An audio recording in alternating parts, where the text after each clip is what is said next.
Pourquoi il faut absolument regarder la série Andor? Ça tombe bien, c'est le sujet de la vidéo. Bonjour la team, j'espère que vous allez bien aujourd'hui les amis.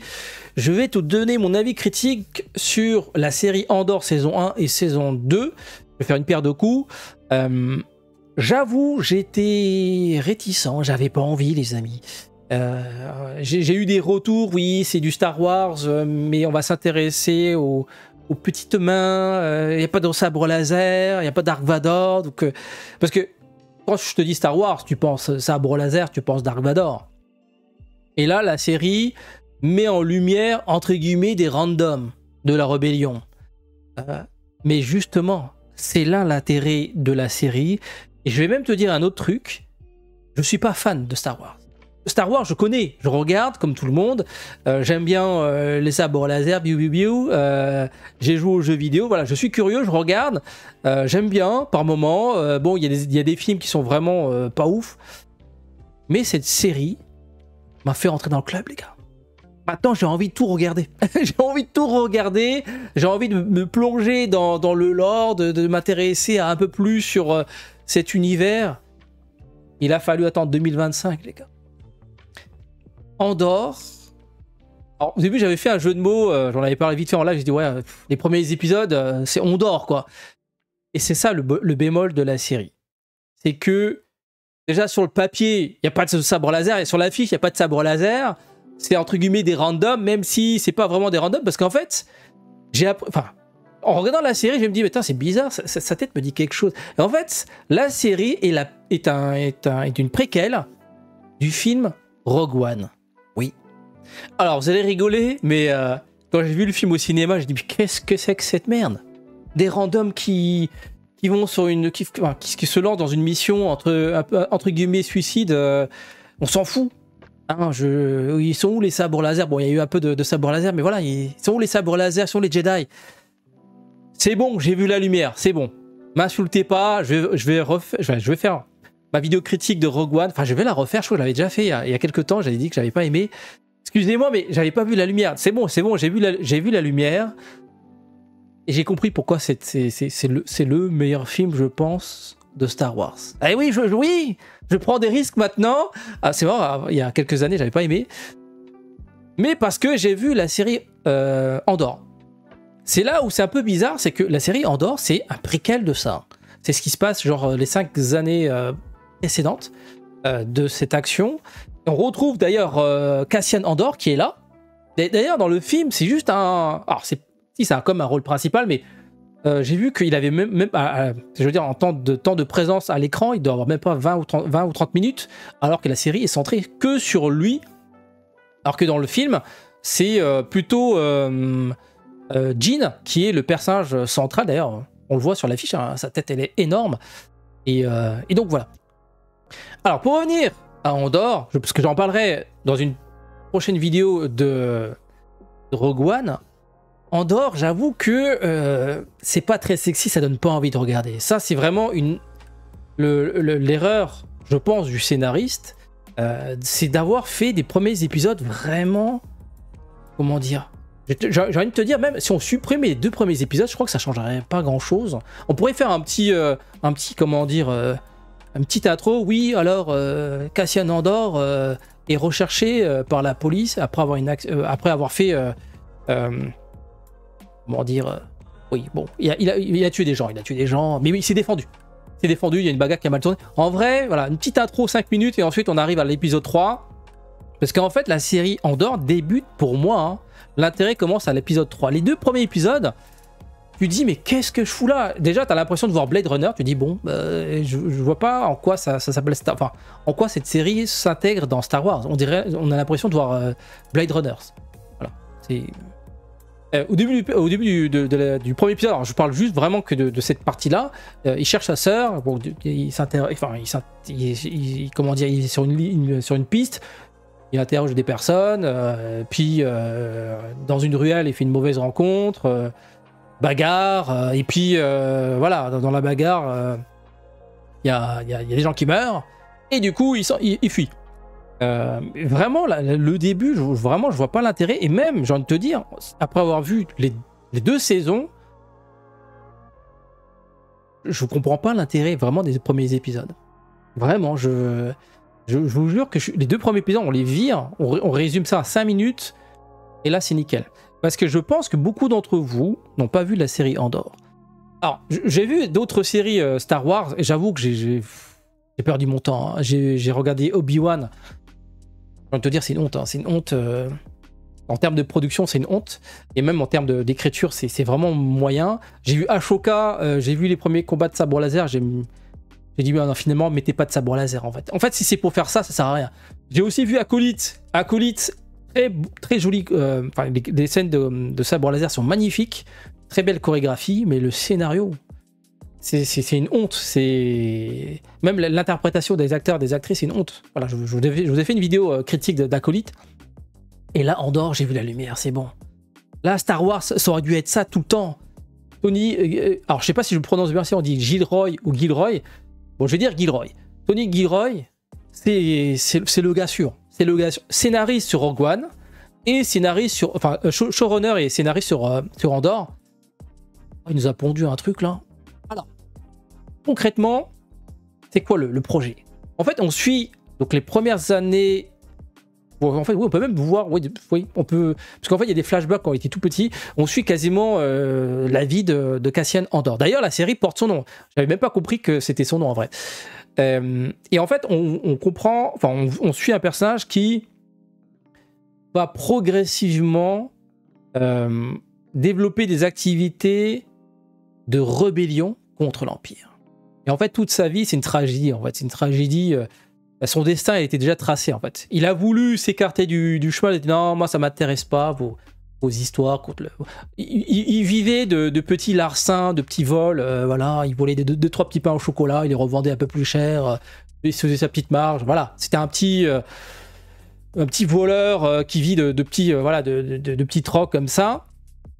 Et puis, suite à une rencontre inopinée, plutôt malheureuse, donc voilà, il y a une bagarre qui a mal tourné, et du coup, il est recherché. Et puis, il y a un effet boule de neige assez intéressant, c'est que voilà, à travers un mauvais choix, c'est ça qui est assez rigolo, à travers un mauvais choix de sa part, il va être amené à être... à rencontrer des personnes qui vont le remettre dans le droit chemin, voilà, qui vont le pousser un peu vers son destin, qu'il essaie d'échapper. Hein, voilà. Après, le film n'est pas un film sur le destin, mais le personnage, à un moment donné, il y a une scène où il y a un personnage, bon, évidemment, j'évite de spoiler, mais il y a un personnage, voilà, qui lui explique que il doit faire des choix dans la vie et qu'il doit, les accepter et y aller. Enfin bref. Encore une fois, je vais éviter de spoiler. Donc, pour revenir à Andorre, c'est d'une très belle production. En termes d'image, j'ai halluciné. En fait, il y a des moments où je regardais la série, je regarde souvent comme ça, j'analyse l'aspect technique, je me dis, mais ils ont vraiment produit ce décor. J'imagine bien qu'il y a des effets spéciaux, mais c'est tellement bien intégré. Je vous dis clairement, cette série, dans 20 ans, elle n'aura pas pris une ride. Il y a peut-être 2-3 scènes qui vont mal vieillir parce qu'en fait on voit 2-3 fonds verts, on voit que voilà, les cheveux sont pas très bien détourés, mais c'est des détails. Mais globalement, c'est bien fait. C'est vraiment bien fait. Le travail sur les costumes, ça aussi il faut le souligner, c'est incroyable. J'ai jamais vu des costumes aussi beaux. Alors que je m'en fous des costumes en général. Là, il y a un travail exceptionnel sur les costumes. Il y a un travail exceptionnel sur la photo. C'est du cinéma en fait, c'est du cinéma. Alors la série a coûté 650 millions de dollars, c'est énorme. Maintenant, il faut dire que c'est sur 24 épisodes. Pour comparaison, le film, enfin la série saison 1 et saison 2 a coûté plus cher que les 2 films qui sont sortis récemment. Donc, Andorre, saison 1 et saison 2 a coûté plus cher à produire que le film L'Ascension de Skywalker et Le Réveil de la Force. Maintenant, encore une fois, il faut relativiser parce que c'est 12 épisodes par saison, x 2, donc 24 épisodes. Ça nous revient à 50 millions l'épisode qui dure à peu près 30 à 45 minutes en fonction des épisodes. Donc voilà, si je devais comparer par rapport à la durée d'un film, on serait à peu près à 200, un peu moins de 250 millions, on va arrondir là. À moins de 250 millions si ils devaient faire un film Andor qui dure 2 heures. Donc globalement, on est quand même en dessous d'un film cinéma, mais la qualité visuelle est soit égale, voire même supérieure à certains films. Enfin, vraiment, je vous invite à voir comment dire, la série. Là, je vous montre quelques images qui est pour moi le meilleur épisode de la première saison. J'ai encore des frissons juste en revoyant ce plan. Voilà, il faut le voir. Alors l'autre point qui justifierait un tel budget, c'est regarder la qualité des décors et le nombre de figurants à l'écran. Ça, c'est dans les premiers épisodes. C'est hallucinant. Je trouve ça hallucinant. Je vous jure, hein, techniquement, c'est incroyable. C'est hyper propre. C'est du cinéma sur petit écran. Il faut vraiment regarder cette série en plein écran, voilà, dans des bonnes conditions. Je vous jure, vous allez kiffer. Il y a vraiment un travail incroyable. Hein. Chapeau aux équipes, les chefs-op, les différents réalisateurs, même les chefs costumiers. Je veux dire, toute l'équipe technique. C'est vraiment un travail d'artisan. Ça fait plaisir de voir ça. D'avoir une belle production Disney, je vous jure, parce que je me suis tapé des Obi-Wan, des acolytes, je me suis tapé des trucs, je me dis mais qu'est-ce que je fous là? Pourquoi je souffre? Alors que là, j'étais heureux, je fais bordel. Oh, ça fait du bien.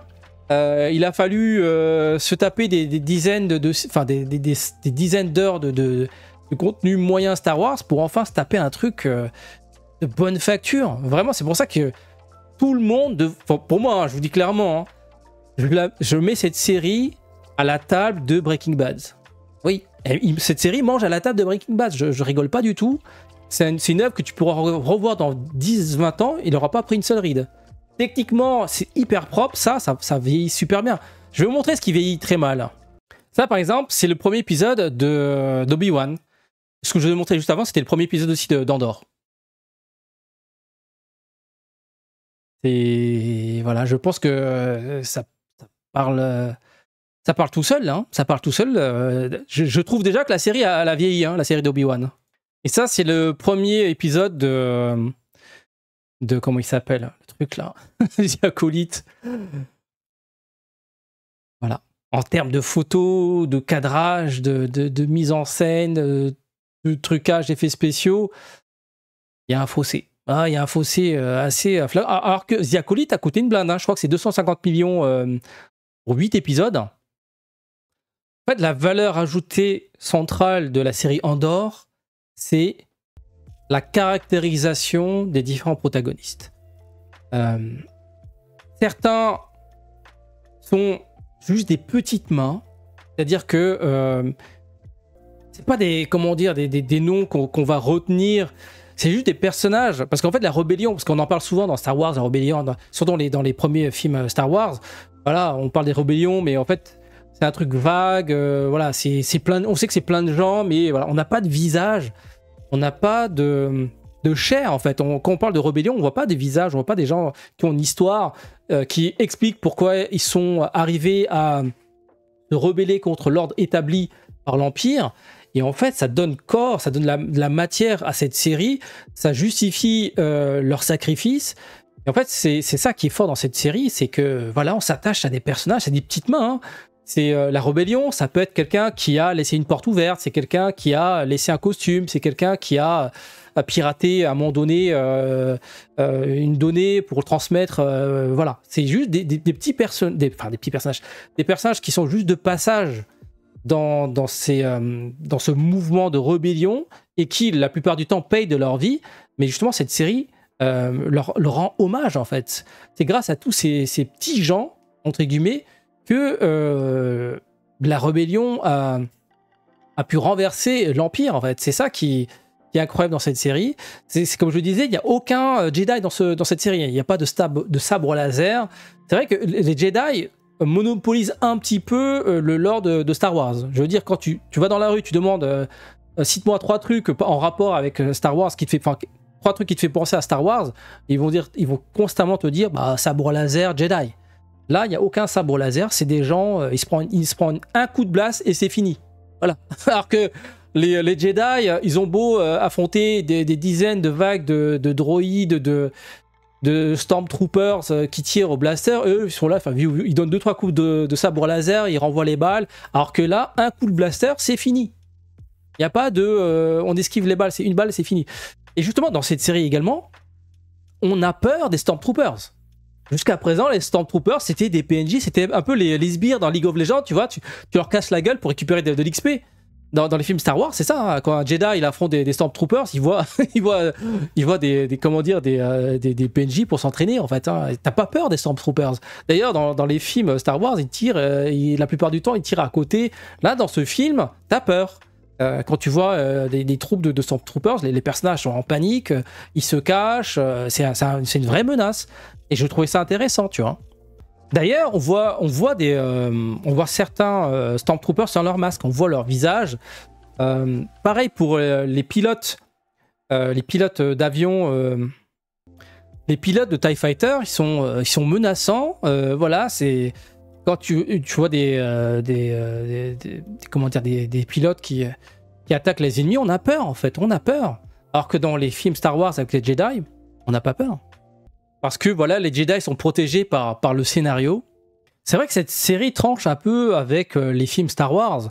Les films Star Wars, il y a ce côté, ce sont des space opéras. Hein. Donc dans space opéra, il y a opéra. Donc c'est très théâtral, même la musique, hein, très avec beaucoup de percussions. Et ça, je dis pas que ça a un côté comique ou léger, mais il n'y a pas la tension. Il n'y a pas comment dire, la sensation de vie ou de mort en fait. Dans Andor, t'as peur pour eux. Tu dis, bon, comme je disais, un coup de blaster, c'est fini. Un Stormtroopers qui vise... juste un seul Stormtrooper, il peut faire un carnage. Alors que dans les films Star Wars, ils ont beau être des dizaines, des centaines, face à un Jedi, la plupart du temps, ils font rien du tout. Ils sont découpés. Et pareil pour les TIE Fighters, les combats aériens, bon, c'est ça, pareil, ils servent de... Ce sont des sbires, en fait. Ils sont là juste pour mourir à l'écran. Il n'y a pas de facteur de... Enfin, ils n'amènent pas de tension dramatique. Et là, on a vraiment...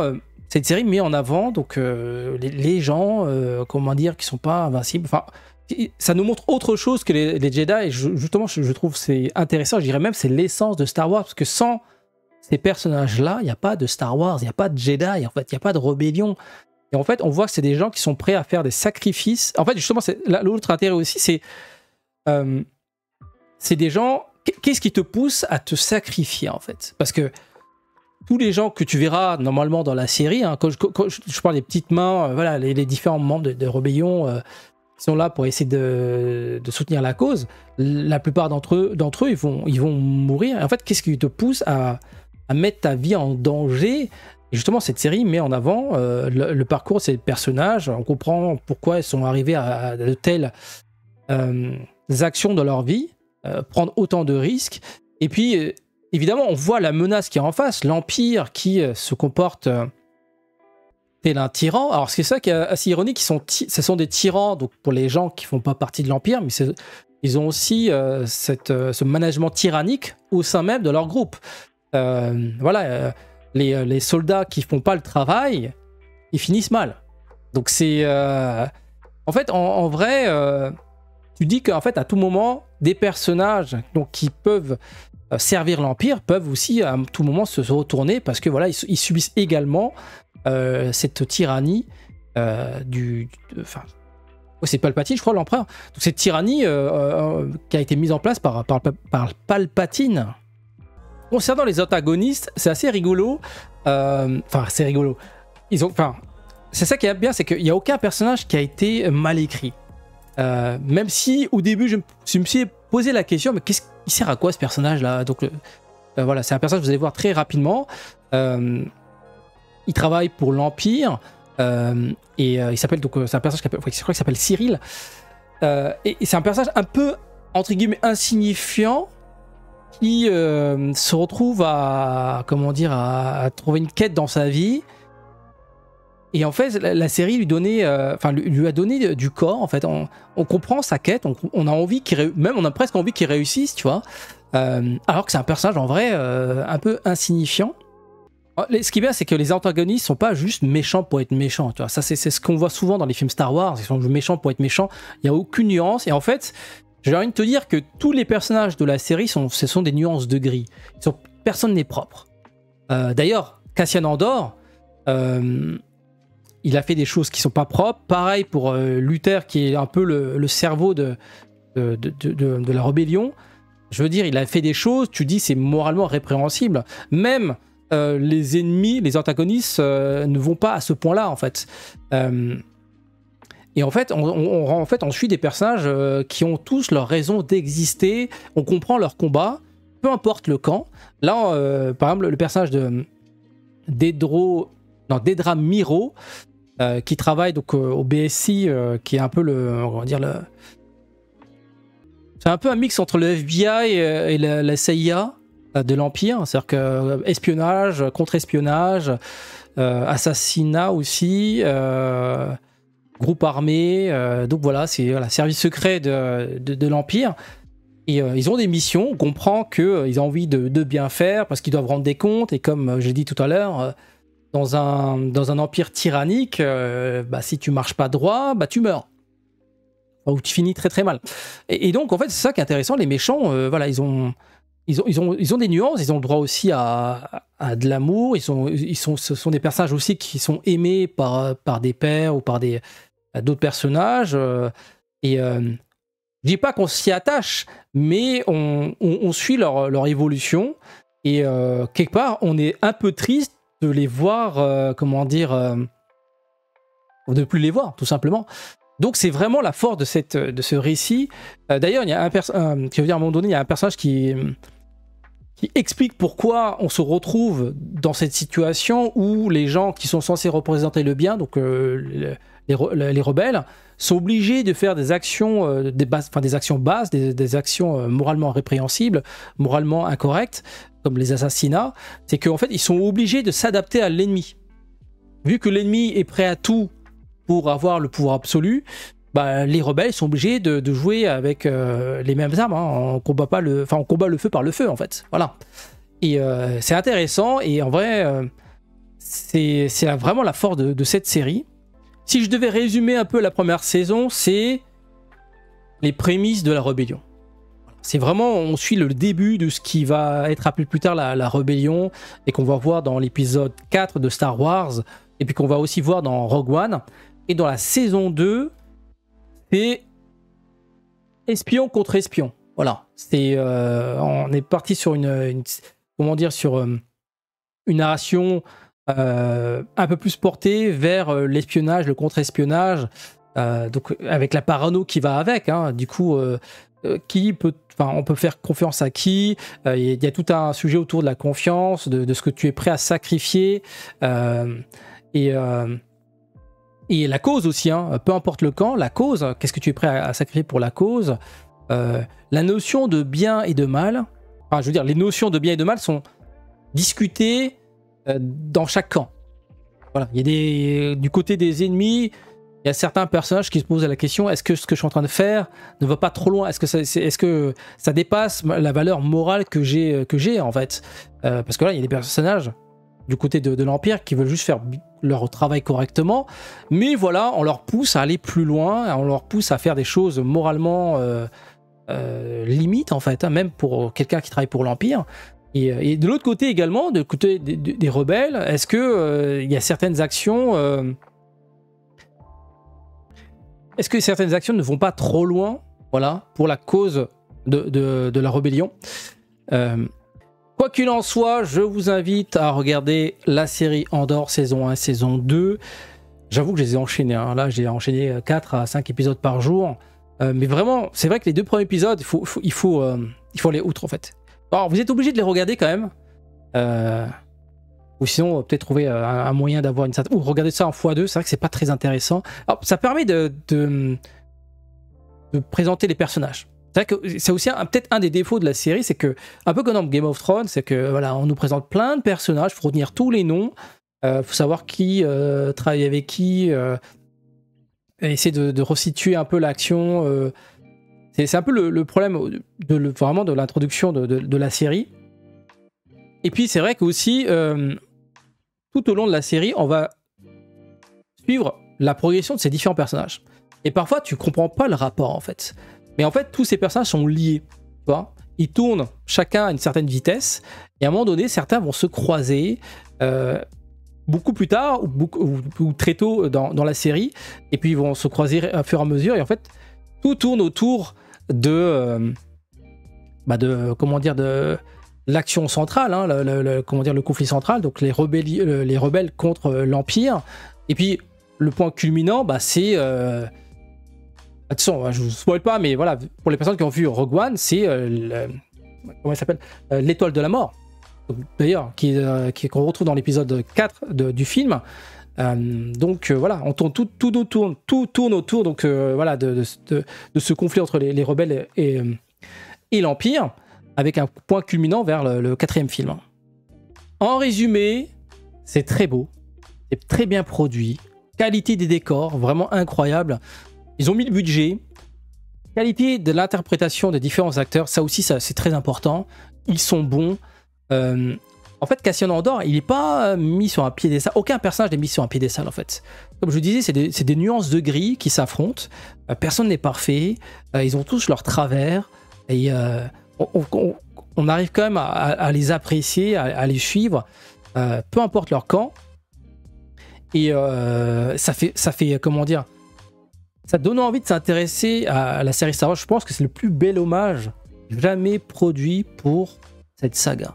Vraiment, je me suis même imaginé, admettons qu'ils refassent un remake des premiers films. Avec cette qualité-là, ce serait incroyable. Parce que je trouve, cette série donne un coup de vieux aux différents films et autres séries, en fait. Quand tu enfin, je sais pas si vous avez vu toutes les séries, mais si vous avez eu le plaisir de regarder Andor et que vous avez enchaîné sur d'autres séries, vous allez trouver ça fade, en fait.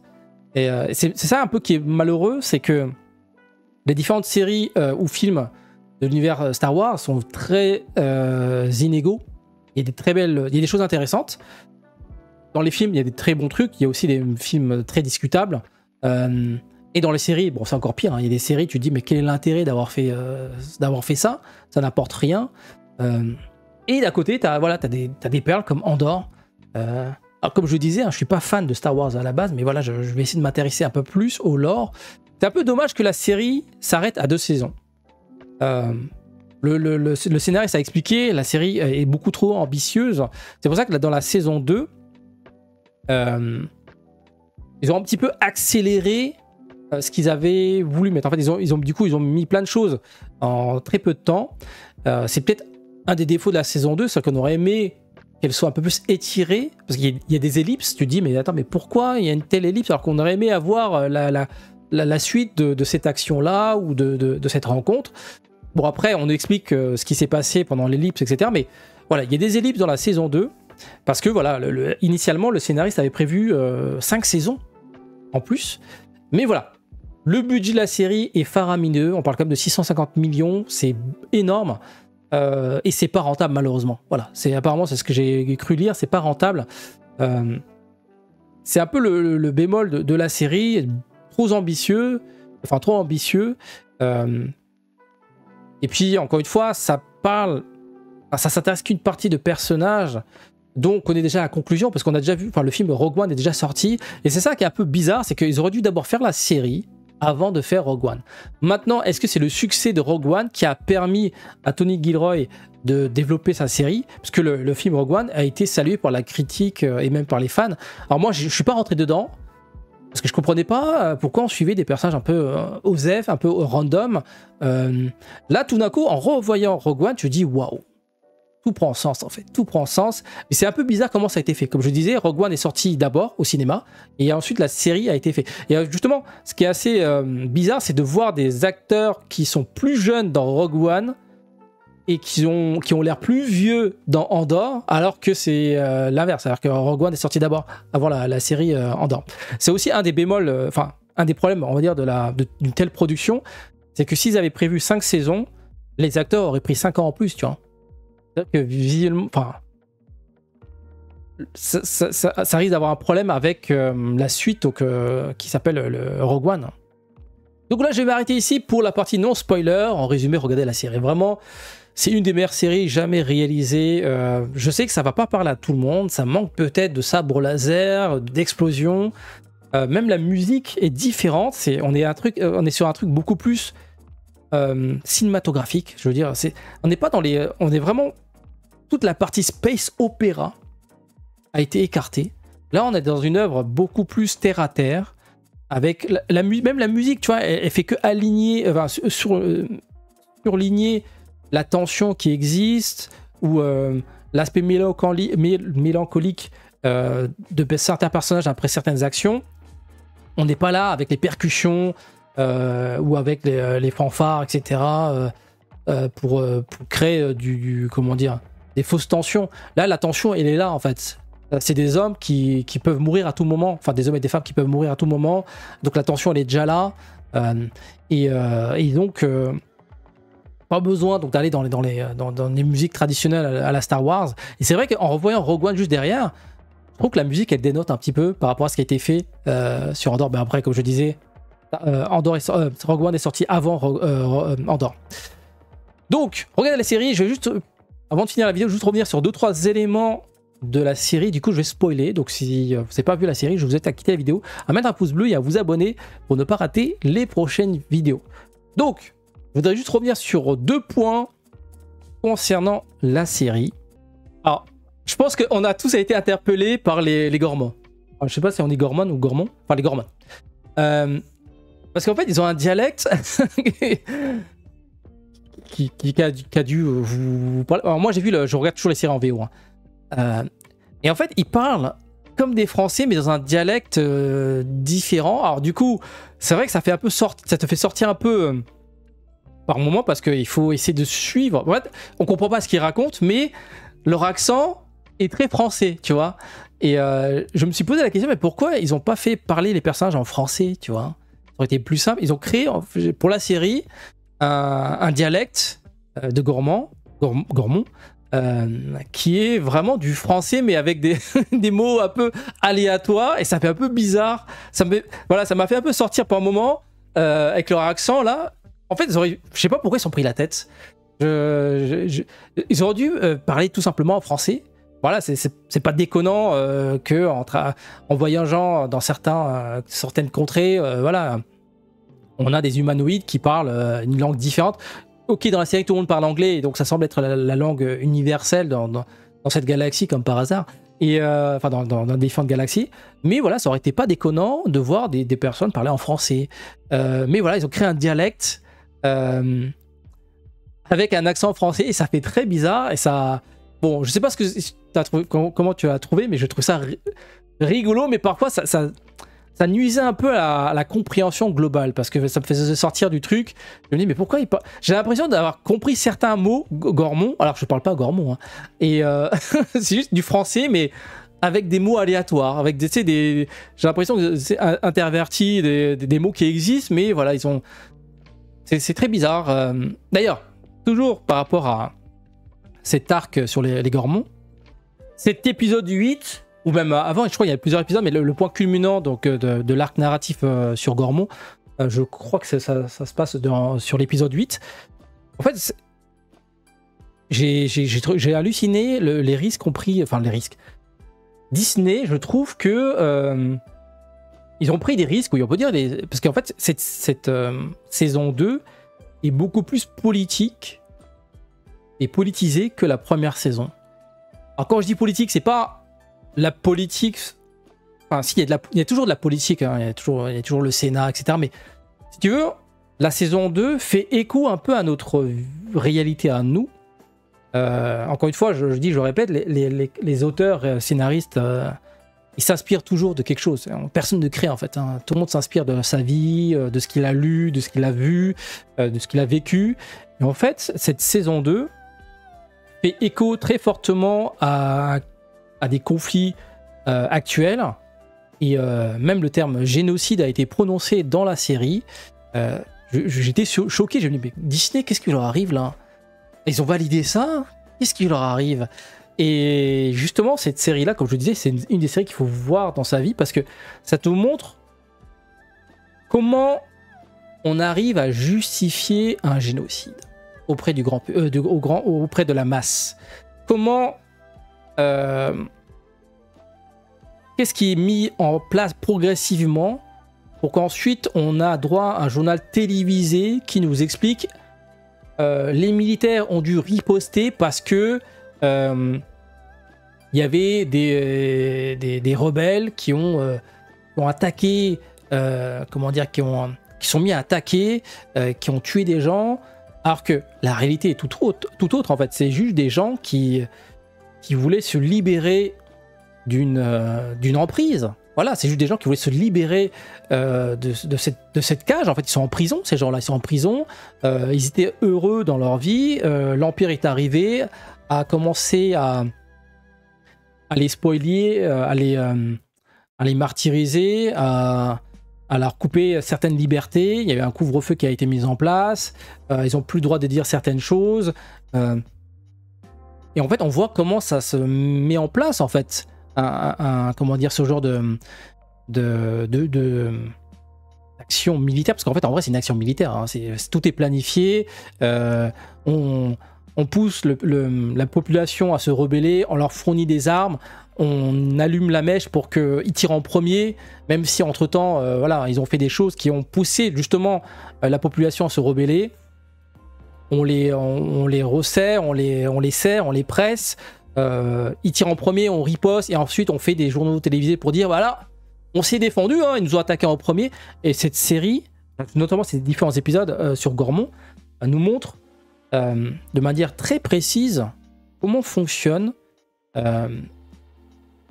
ce genre de... comment on appelle ça? Oui, génocide, oui c'est ça, oui, génocide. Pourquoi voilà. Comment ils sont arrivés à faire du storytelling autour du génocide, mais sans le dire en fait.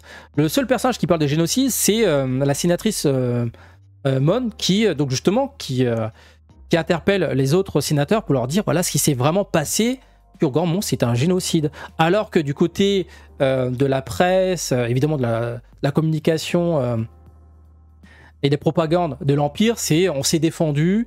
Et je trouve ça vraiment incroyable. C'est vraiment une série qu'il faut absolument regarder pour voir comment fonctionne notre monde également. Parce que ce qui se passe à Gormont, c'est un reflet de quelque part de ce qui existe actuellement, de ce qui s'est déjà passé dans le passé et qui va se répéter aujourd'hui et dans le futur malheureusement. Parce qu'on ne fait que répéter la même chose en boucle. Bon, pour terminer sur une note un peu plus entre guillemets légère, parce que bon, évidemment, parler de ce genre de choses, de génocide, c'est pas très joyeux, même si, bon, à un moment donné, il faut dire les termes. Hein. D'ailleurs, voilà, ils en parlent dans la série. Je vais juste finir sur la conclusion de certains personnages. J'ai trouvé ça un peu dommage comment certains personnages sont finis dans la série. Cyril aurait mérité un arc de rédemption, mais encore une fois, comme j'ai dit tout à l'heure, la série a été écourtée en fait. À la base, il avait prévu plusieurs saisons. C'est pour ça qu'il y a des ellipses d'une année à chaque fois. Tous les 3 épisodes, il y a une ellipse d'1 an. Et ça aurait été intéressant, évidemment, de voir comment certains personnages vont évoluer parce que ils étaient dans le mauvais camp. Bon, voilà, c'est des choses qui arrivent. Mais ils ont quand même... ça reste des humains. Ils ont toujours une part d'humanité face à des actions graves ou injustes. Ils se rebellent. Et ça aurait été bien de donner un petit arc de rédemption à... On le voit à la fin de l'épisode 8, il commence un peu à changer, il comprend enfin ce qu'il a fait, mais il n'était pas au courant, il a été manipulé en fait, hein, il a été manipulé par l'Empire, il n'était pas au courant du projet de l'Empire par rapport à la planète, par rapport à la population Gorman. Il découvre la vérité trop tard, et voilà, il n'a pas eu le temps de clôturer son arc. En fait, c'est triste, hein, mais c'était un personnage un peu... enfin, pas inutile, mais transparent, remplaçable. C'est un pion, en fait. C'est un pion de l'Empire. Un tout petit pion. Et il terminera comme un tout petit pion. Voilà. Et je trouve ça dommage. Ça aurait été bien de lui donner, pas une carrière, mais voilà, un petit épisode où il se rend compte qu'il va essayer de changer un petit peu et Et voilà. Parce qu'en fait, on s'y attache. Hein. Moi, au début, je trouvais c'est vraiment, il est trop chiant. J'ai dit, le mec, il a rien pour lui.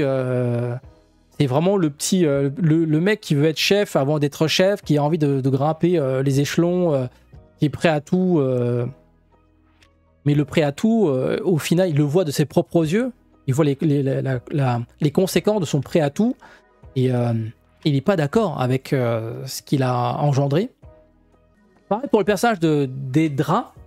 On s'attache à ce personnage, même si évidemment elle est très antipathique parce qu'il fait partie de l'Empire, mais il aurait peut-être mérité un arc de rédemption. Bon, après, tu vas me dire, voilà, le karma a toqué à sa porte, mais encore une fois, est-ce qu'elle avait vraiment le choix?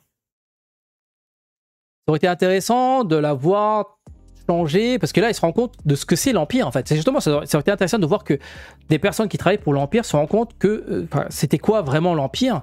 C'est qu'ils se rendent compte d'eux-mêmes que c'est l'essence du mal, et qu'ils ont fait du mal à des gens dans leurs ambitions.